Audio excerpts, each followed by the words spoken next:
भट्टू कलां उप तहसील में अपने भूमि सुधार आंदोलन के दौरान किसानों ने गणतंत्र दिवस धूमधाम से मनाया। भट्टू कलां उप तहसील में यहां शुक्रवार को किसानों ने अपने भूमि सुधार आंदोलन के दौरान यहां गणतंत्र दिवस धूमधाम से मनाया। इस दौरान भारी संख्या में लोग यहां मौजूद रहे। युवाओं, बुजुर्गों और महिलाओं ने संयुक्त रूप से यहां इकट्ठे होकर गणतंत्र दिवस मनाया और बाकायदा पूरे नियमानुसार इसका ध्वजारोहण किया। इस अवसर पर यहां भूमि सुधार आंदोलन कमेटी द्वारा लड्डू भी वितरित किए गए। कार्यक्रम के संयोजक कमल बिसला ने मुख्य वक्ता के तौर पर संबोधित किया। क्या कहा कमल बिसला ने, सुने उन्हीं की जुबानी। उनके द्वारा ध्वजारोहण किया गया। जो इस धरना जब से शुरू हुआ है, इस धरने की नींव है वो उनका बड़ा योगदान रहा है।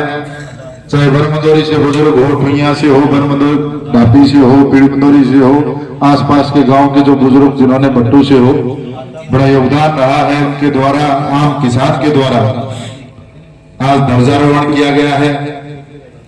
और भाई कुमेर हमारा मुख्य सदस्य, उसमें ध्वजारोहण में ढिंगसरा गांव से बड़ा योगदान रहा है। भाई के लिए भी जोरदार तालियां हो जाए। बुजुर्गों, नौजवान साथियों,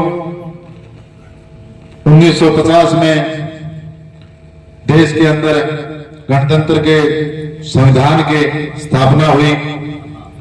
उसमें गणतंत्र दिवस मनाने का 15 अगस्त को हमारी आजादी हुई थी, परंतु संविधान बनाया गया, उसको लागू किया गया।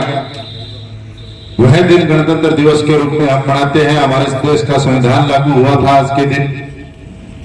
बुजुर्गों, नौजवान साथियों, हमारे देश ने आजाद होने के बाद में बहुत तरक्की की है। उस समय देश में खाने को दाने तक नहीं थे, देश का बुरा हाल था।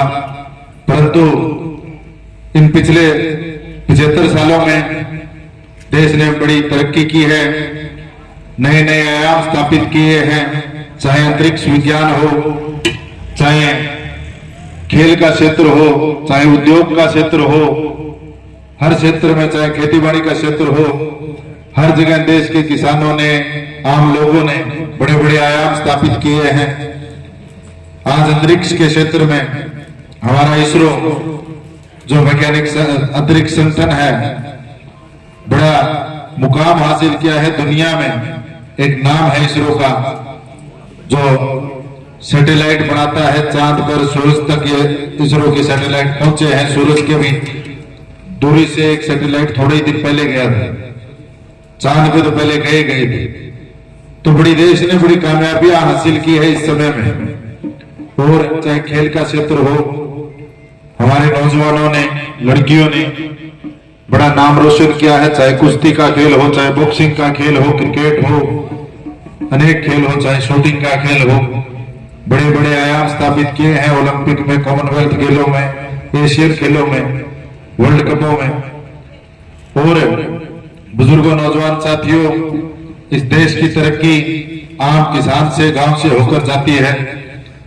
महात्मा गांधी जी ने कहा था कि इस देश का विकास गांव से होकर गुजरेगा।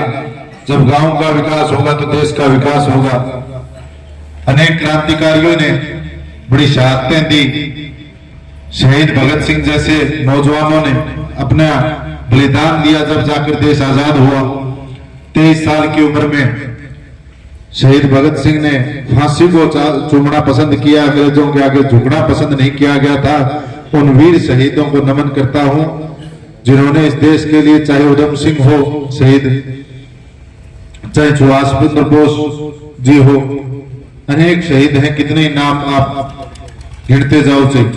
अशफाकुल्ला खान थे, सुखदेव जी थे।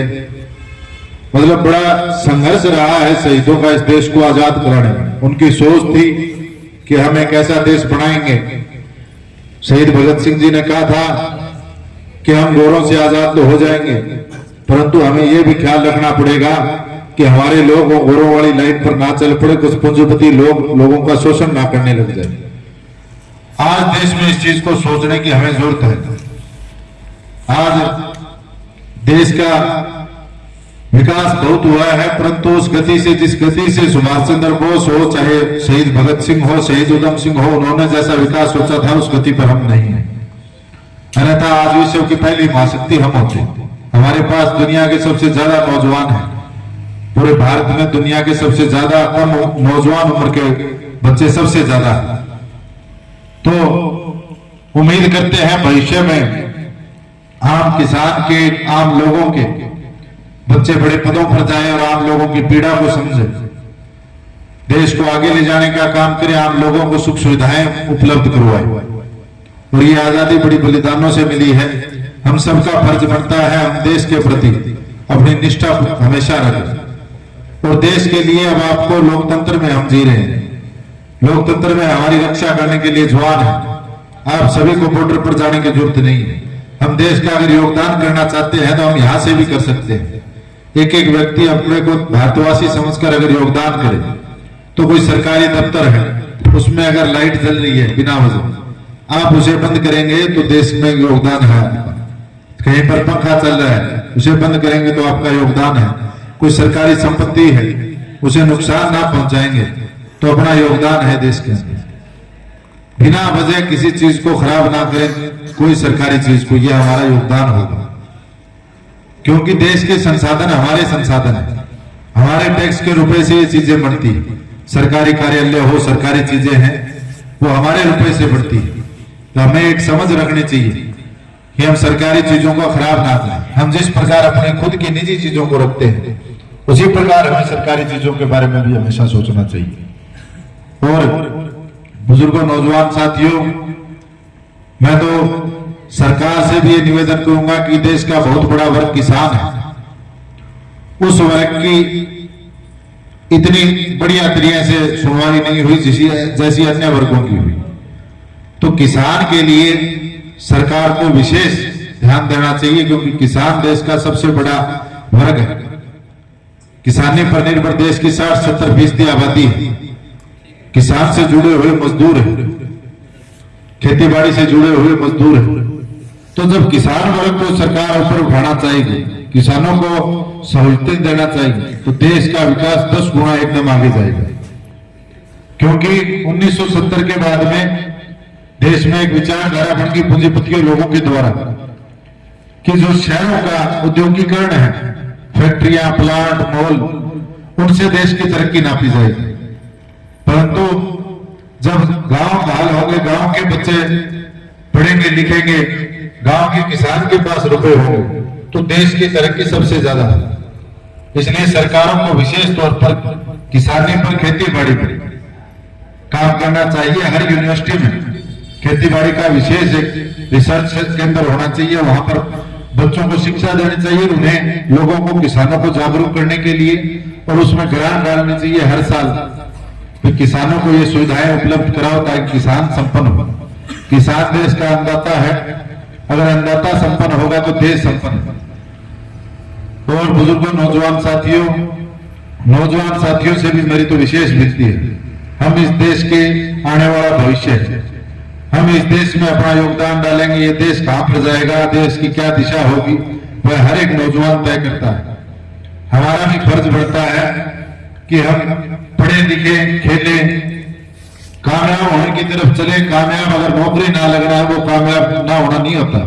हम देश के लिए नुकसानदायक नाम नहीं करें। अगर हम नौकरी ना लगे हैं तो हम अब खेती बाड़ी करें, परंतु नशा करना, चोरी करना, गलत काम करना, ये देश के खिलाफ होने वाले काम, तो इससे देश की तरक्की रुकती है। नौजवान अगर संगठित हो, अच्छी सोच हो, साझे कामों में आगे आए, तो हम देश को आगे ले जा सकते हैं।